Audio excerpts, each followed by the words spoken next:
Okay, so for our next session, we're going to move to a discussion of a very dynamic topic and timely topic that's shaping healthcare cyber today, and that's the use of AI in healthcare and the related cybersecurity implications, and also the related defensive strategies that we can employ. So for this session, I want to welcome Tamara Baker, who is the healthcare CTO at Zscaler, and Todd Felker, Executive Healthcare Strategist at CrowdStrike. So together they're going to talk about zero trust principles and how they can strengthen our AI workflows and defend against emerging threats, including phishing, social engineering, cloud security, other vulnerabilities, while enabling cybersecurity leaders to remain at the table and central to all AI deployment decisions. So Tamer and Todd, we're excited to have you both for this session. And I see you. Okay. Hi to both of you. Um, I'd like to start out by asking you both about your own focus areas and importantly, why you're collaborating together to address the AI related cyber challenges. Awesome. I guess okay. So I'll start, Lisa. Thanks for having us here today. Excited to be here. I'm recovering CISO, healthcare strategist now at CrowdStrike, and so I talk to a lot of CISOs and kind of have my finger on the pulse of a lot of the challenges that are going on. And I just thought we'd start off talking about, how can we, work together and help address these challenges. And I think a lot of this kind of started, I think, post-COVID, where we kind of saw the perimeter, dissolve. And so many will say, well, identity is the new perimeter now. And I kind of agree with that. Identity is really, really important concept that we've had to wrap our arms around the last couple of years. And so applying and adopting a zero trust model based on like three main criteria, I think is really important. Identity, the endpoint, the user device, and and access policies. And the posture of the device as well that's what's implied by that. And the criteria is a means for establishing zero trust based on the context of the device and adapting access rights as the context changes. And that's the whole principle, like really behind all this.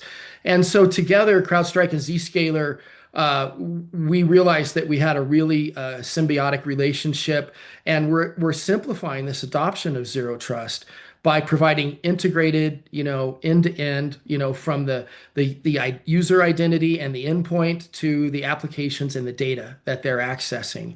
And it provides a real-time view into device security posture, bases access to critical applications on granular access policies.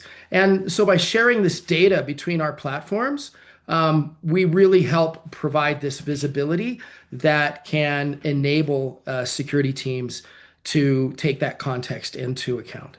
And I want to throw in one other thing, the IOCs. So we're applying IOCs because those are changing sometimes by the hour or the minute now, and applying that to this as well, so that known adversarial behavior is applied to this and shared between our platforms. Okay, that makes sense. So to level set for the audience, maybe we can sort of categorize or describe the different types of AI that are currently leveraged in healthcare today and what we anticipate being leveraged in the near future. Yeah, I'll take that one. Hey, everybody. Thanks for having me, Lisa and Chime. Happy to be here. Todd, love working with you as well. Um, so there are different types of AI. AI is just such a broad term, and folks are using all these different types across the board.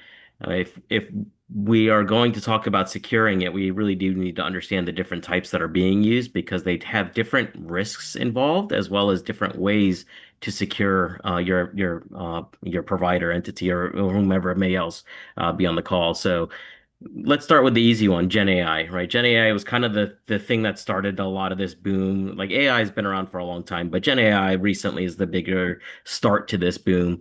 This is your chat GPTs and your things that are generating content, right? The chatbots and all these websites. So there's Gen AI that exists. Then there's also the internal AI tools that you may be using, and I'll call out one that's pretty widely used, which is Copilot, right? So Copilot, try and keep that internal. That's another tool that's being used internally to be productive.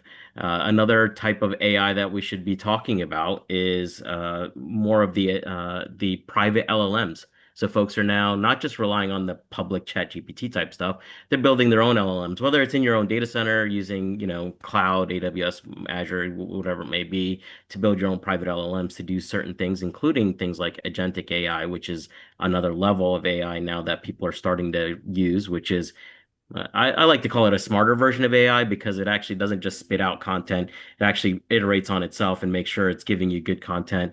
And as well as it can have multiple AI agents in use. So there's different types of AI all within that. And then the last thing that I would mention is more of the embedded AI. So this is something like your EMR, EHR system having an AI something inside of it, and your teams are leveraging the AI built into it to do all sorts of functionality. There's embedded AI in all their tools as well. So those are all the different types of AI that I see being broadly adopted in the industry, and that's probably what we're going to talk about today is how do we secure all these different things. But I think that's a good level set of all the different types of AI.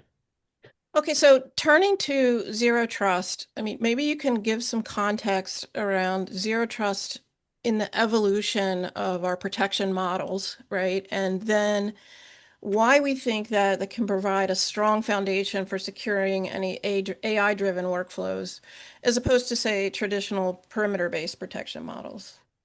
I mean, it's just one of the things that I would highlight is that when you think about all these different types of AI that exist, one thing I actually didn't call out is shadow AI. Um, Right. And so how would you define that, Tamer? so shadow AI would be the AI tools that your users are using without you knowing about it, right? Your users are Right. actually using a ton of different AI tools, probably under your nose. Oftentimes it's just public websites. Sometimes it's folks that are saying, "Hey, I really need this. I have a budget. I can just buy this and start using this software, or whatever it may be." Mhm. That's the type of shadow AI that exists. And when we think about the foundational zero trust that you're asking about, one of the really big benefits of a zero trust uh, solution, we'll call it, or framework when you're thinking about AI is it does open up step one of the visibility of all the different types of AI being used, as including the shadow AI. It shines a flashlight into that.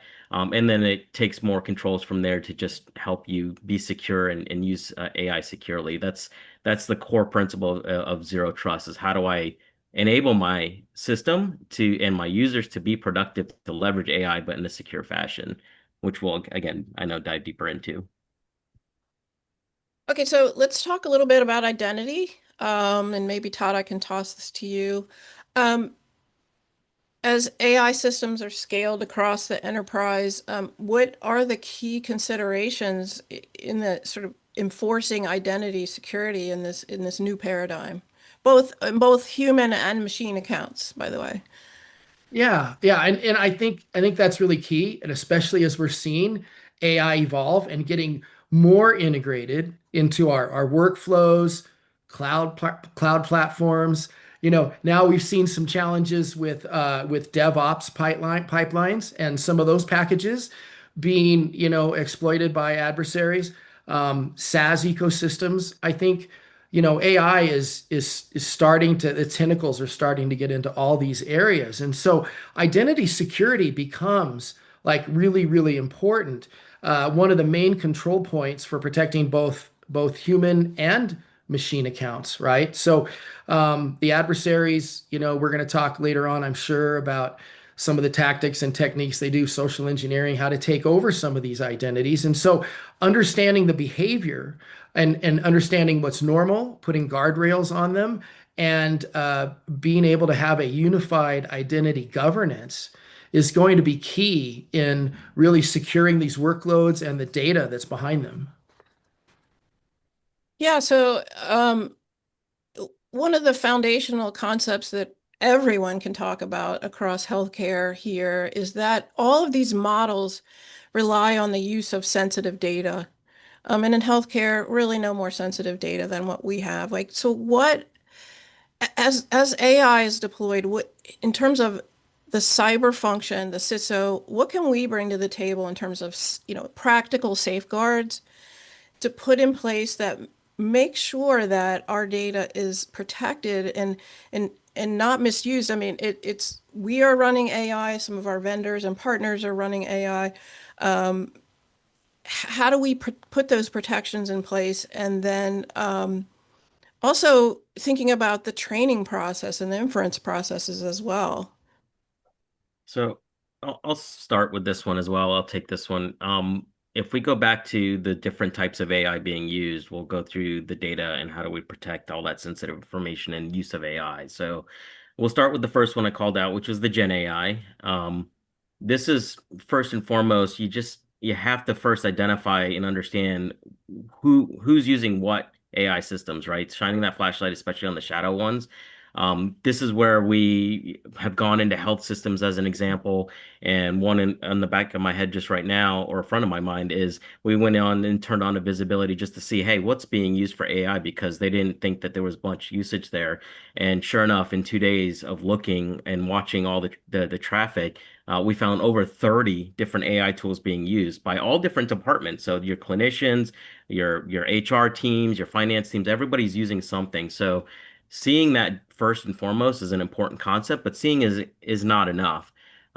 You have to be able to decrypt all your traffic, because if you're not decrypting traffic, all this is, encrypted, and you can't tell what's happening with these AI tools, because you don't want to just drop a hammer and block everything. We want to be able to enable the use of AI. So if you're decrypting your traffic, now you can see exactly what the prompts have going into them, your users, what they're inputting into these prompts for Gen AI.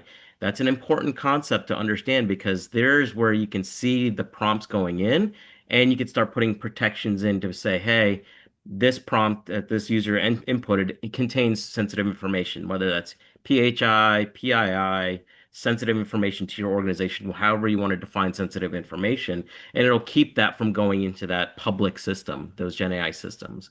The next thing that we would talk about and think about is the category of, and I mentioned Copilot.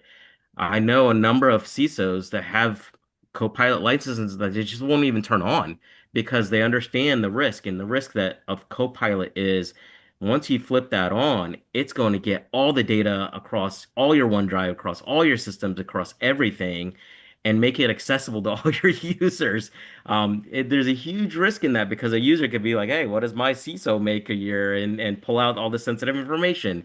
So the way that you need to start protecting in that spot side of the house is you have to actually guard what information goes into Copilot, and then which users have access to that information, right? So that that information remains compartmentalized the way it's supposed to, so only users can talk to or to get the information that they're supposed to. Again, a basic principle of zero trust. Users are only allowed to get the things that they're supposed to get. The third thing we talked about was the private LLMs. So this is, I'm building my own AI to use across my system. It may be a chat tool, it may be for our patients to use, whatever it may be.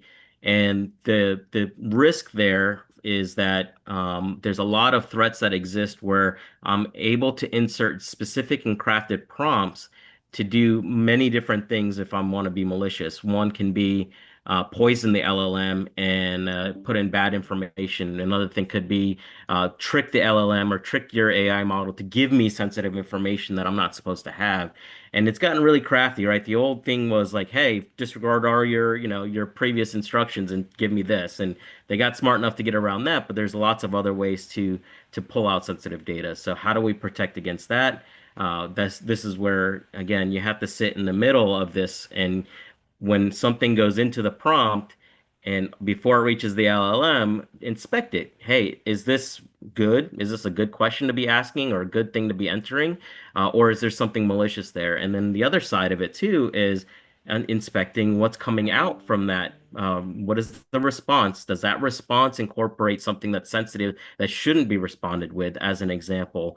So you're able to protect both sides of it and make sure nothing bad is going through it.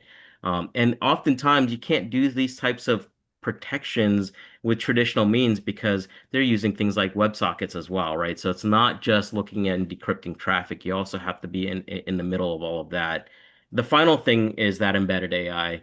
This is where it gets a little bit more tricky for you as a CISO or a health system because now I have no real control. I can't really sit in the middle of something that's embedded into my EMR or my EHR. This is where now you have to rely on things like your other security best practices, your BAA, ensuring that they're following the guidelines and meet the criteria to keep your information safe there. So there's a ton of different ways that you need to protect yourself for the different types of AI models being used. So what I heard you say, Tamara, just to kind of drive it home, is that I think data classification has to be a key in order for you to be able to understand where your data is going. Because the last thing we want is, aside from the data poisoning, is we want to keep our sensitive data out of the training pools, right? I mean, and that's going to be foundational. Yeah, you have to know what data is sensitive, right? Yeah, Good exactly. point. And that's also just one little add-on to that is it's not just data that lives in your own applications. It could be data that's sitting on an endpoint. It could be data that's sitting in a SaaS application. It could be data sitting in your own cloud infrastructure and making sure your cloud infrastructure has the security policies in place to protect that. So there's a lot to just not only recognize where the data is, but what the data is and where the data is moving to and from as well. But particularly in healthcare where we have a lot of unstructured data, right? Sitting out on the file Right. shares. So Exactly. Great. So I want to turn to another area that I personally feel is really challenging for the CISO and the cyber function. And that's, where are we with understanding the current set of threats, as it pertains directly to our deployment of AI? And how also does that affect the cyber function? I mean, a lot of times in healthcare, we rely on external sources or vendors to help us understand threats. But how does that impact our own or the need to have our own capability in understanding these threats that are emerging in the AI space? Well, I feel like, when we're talking about the most prevalent threats that I'm seeing in healthcare, a lot of adversaries tend to be very opportunistic, right? So, I mean, if they can get into the organization, they're going to get in and they're going to see where they can go. And so we're going to start seeing AI being targeted just opportunistically as this evolves. And I spent a lot of time talking to CISOs who are like, hey, what are the current adversaries doing? What are the current risks? What are some of the things? This is National Cybersecurity Awareness Month. So I've been asked to speak to employees and say, hey, what should I be aware of? And so I would say, we talk about phishing, social engineering, and then even cloud vulnerabilities. And all of these vectors can lead to, exploitation or a threat to AI. I would say, one of the most big upticks we've seen is in social engineering of the employees. And one of the most common, like by an adversary that we'll call like Curly Spider, is they like to create a challenge, an issue for some of your employees, like sending them spam or something, and then calling them up and pretending to be from the help desk. So, this all comes to, the point of how do our humans, validate and implement zero trust to understand that the person on the phone is who they say they are. For years I've been talking to CISOs about, the help desk threat, right? Like adversaries pretending to be an end user and calling up the help desk and, having information on that user and being very, very convincing that they are that person and they need to reset the password or they need to reset MFA. And so for years, CISOs have been doing this. And I think a lot of healthcare has probably gotten some processes and or tools in place to validate end users. But now, I mean, now you're going to all of your employees and saying, how can you validate who's calling you, that they really are who they say they are? And so there are some tools that do that, but that probably only the more sophisticated organizations are putting in the voice, identification technology. So a lot of this has to be done with processes. And how do we provide that? And like, for example, there's some very simple things you can do. If you have a very effective security awareness program, you can train your users to, like, if they say they're from the help desk, do not do anything with them until you hang up and you call back the help desk on the internal number. And that's a simple way you can address that. So these are all things that we have to take into account when we want to talk about these attacks and preventing some of the AI, some of the things that Tamara mentioned, like the data poisoning and data leakage and protecting some of that data in AI. Sure, inspecting it is a great technical control, but now it's like, how do we apply these attacks into processes to protect the humans and in front of those attacks on AI? And is that where you wanted me to go, Lisa? I Sure, do have Tamara? one little thing I would add is that, with everything that you're mentioning, we understand that the humans are the weakest link in our organization oftentimes. Mhm. And this is where zero trust comes into play. And again, with us working together on this, is that if a human does fall for something, what zero trust is designed to do is, A, block that last mile access to whatever that Mhm. phishing site is to enter a password or your MFA. Or B, if it still for some reason makes it through and somebody does something that they shouldn't have done, limit the blast radius of that, right? The bad actor is only going to have a very limited scope of with zero trust into what they can and cannot access and move laterally or see anything else. So that's where zero trust comes into play to when all else fails, because our weakest link is the user, Yeah. we still have protections in place to make sure that we don't completely get destroyed as an organization. Yeah. Yeah, so Tamara and Todd, I have a question from one of our audience members, and I think this is a good place to bring it up. Configuring Microsoft 365 and ancillary tools such as Copilot, right? That's part of the MS suite. To limit access seems to be against like the Microsoft philosophy on collaboration, productivity, and sharing. So it makes it a little harder for us to limit the data that goes in, compartmentalize it, et cetera. So even if that's hypothetically possible, um, is that effort worth it, given the capacity the teams have or don't have to on other priorities? Like the best path is either accept defaults or not allow it at all. What insights do you guys have Yeah. to help them, configure the collaboration tools that we use? I'll use some real world examples of how we've helped organizations turn on Copilot in this manner. And what we talked about is humans being the weakest link, but human capital is also a weak link for us as an organization. Having them human capital to be able to do the job, to do something like what you just described.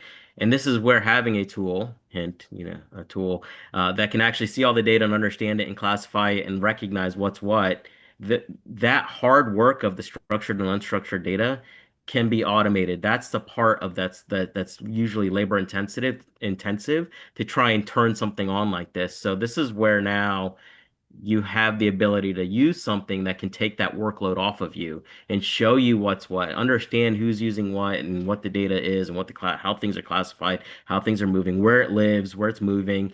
And when you have that insight, it's much easier now to turn on those specific controls and turn off the things that you don't want so that you can actually start using those tools.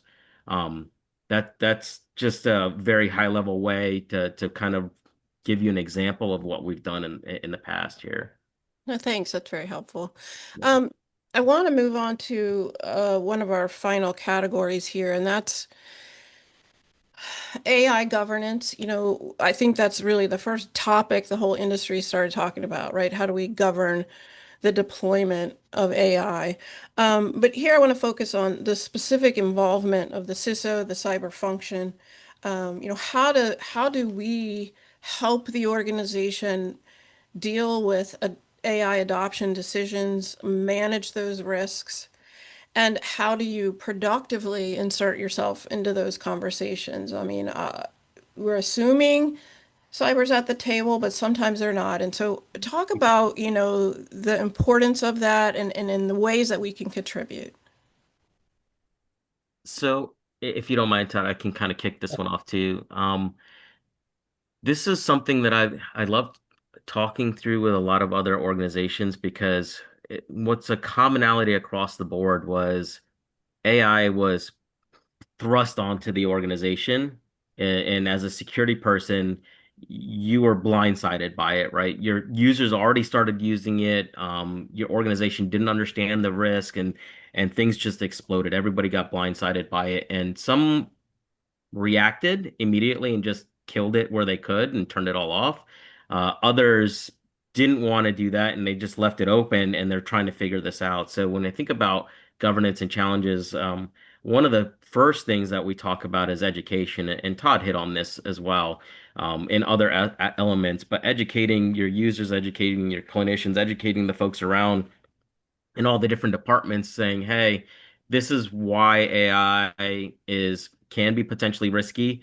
And what we're here to do is help you enable your teams to leverage the AI, but we have to do it in a secure way. And that's where governance started getting putting into place. So oftentimes, again, governance came in after the fact because we got ambushed by AI. But when we think about governance, we have to make sure to build that governance with all the different teams involved. So you do need somebody from HR, you do need somebody from your clinician side. You do need all these different folks involved so that everybody can be on board with getting everybody enabled and using AI, but doing it in a safe, secure manner to avoid the shadow AI and avoid all the extra risks and dangers that we talked about. And there are tools that exist for Yeah. this. So MIT, Duke, they put out governance documents on how do you do governance in using AI in healthcare specifically. I know we had Greg on earlier. I love Greg. I love the HSCC cyber working groups. They put Mhm. out amazing things. There's an AI cyber working group that I think you saw on the screen. There's documents coming from that group shortly. I won't give any Yes, timelines, but there's lots of resources available like that. Yeah, absolutely. NIST has a resource also. Go ahead, Todd. I was just gonna say, it's like, yeah, we've got to put in the education, we've got to put in the processes, and then you've got to have like a tool or some ability to be able to detect, something that shows up on the radar unexpectedly, right? It's just like everything else from social engineering on, right? I mean, it's, education process tools. Great. So we're coming towards the end, and I think as a final wrap-up question, what advice would you give to a CISO or cyber team member, the next 30 days? What are one or two things or steps that they can take to start becoming, involved and managing this risk? Todd, you want to go first this time? Sure. I mean, again, I want to go back and just mention, the data, right? You've got to have your data classified, be able to understand when it's leaving the organization, where it's going, and get alerted to the proper things and building that. Um, and I want to kind of take it to the next level because now we've got agentic AI where these agents are doing things. And I want to kind of shout out something that like Mike Santonis said in one of his keynotes at Falcon.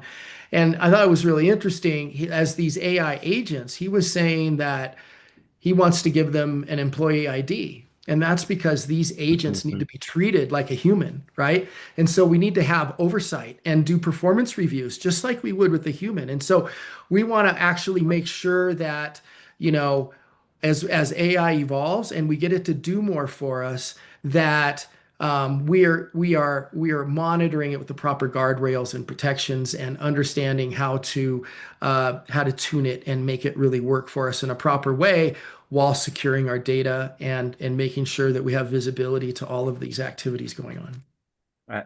I love the employee ID for agents. Yes. That's fantastic. It's the first I've heard of that, but it makes complete sense.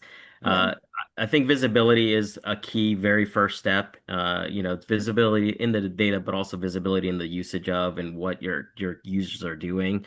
If you're not decrypting the traffic, if you're not part of that inline proxying between those different agent or AI tools, if you're not already implementing tools and platforms to be able to help you with this, since we don't have the human capital to do it, these are great places to start, right? You have to start at those basic levels of visibility and leveraging those platforms and tools that can help you along the way for all of this. We're not going to be able to do it using anything that we've done in the past because this is new. It's new technology, so we have to take a modern approach to it. The traditional approaches aren't going to cover this modern new way of doing stuff. So you have to have that modern and transformative mindset of getting out of the way you're used to doing things so that you can start doing things in a new way to cover this, as well as some other future things that are coming down the pipe that I think people are going to be talking about soon, like quantum, which I'm not going to open up that can of worms today. Well, thank you, gentlemen. Thank you, Todd, and thank you, Tamer. I really appreciate you being on with us today. And I really think I love the idea of you guys collaborating with each other, with us, and in the sector. So thank you very much for your participation today. Thank you. At this